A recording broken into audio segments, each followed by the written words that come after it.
Now is Kurt Bardella, LA Times contributor, Democratic strategist, and former House Oversight Committee spokesperson for the Republicans.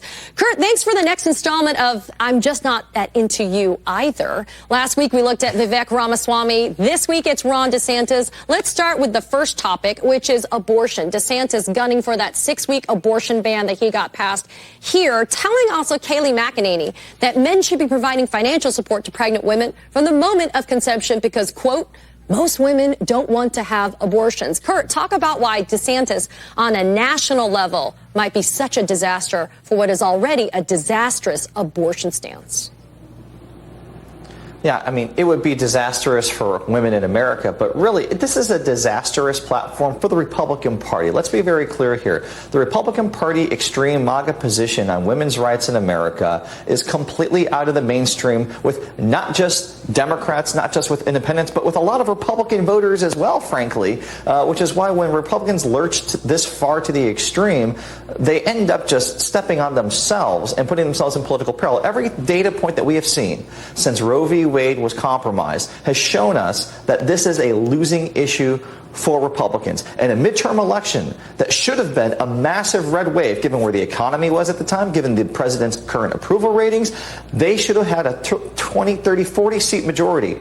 Instead, because of the impact of Roe v. Wade, they barely got through a majority, the narrowest majority we've had in my lifetime at least. They lost a seat in the Senate. They gave political oxygen to Democrats when they had them in a very vulnerable position. And the fact that they're looking at 2024, Katie, and going, you know what? Let's run that back. Let's do that one more time and see if it gets any better. After what we've seen in places, very red states that have had ballot initiatives about abortion, where Republicans have just gone upside down on this, they keep doing these same things. And for Ron DeSantis to think that this is the path to somehow overtake Donald Trump, to get even further to the right, if that's even possible, of Donald Trump on the abortion issue, it's not going to work. It's just a stunt. And apparently nobody in America wants to make America Florida.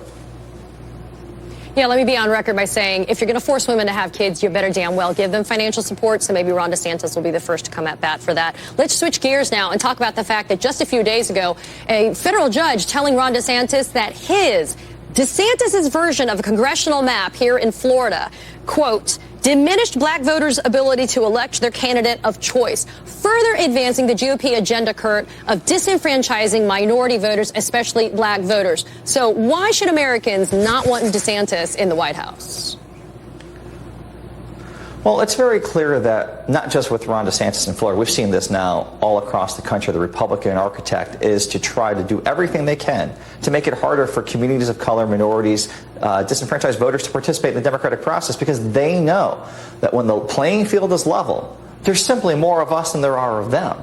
We've seen all the reports from the U.S. Census Bureau that in the very near future, we are going to be a majority-minority country. There's going to be a majority of non-white people compared to white people for the first time. That terrifies the Republican Party. The kryptonite for the Republican Party is our diversity.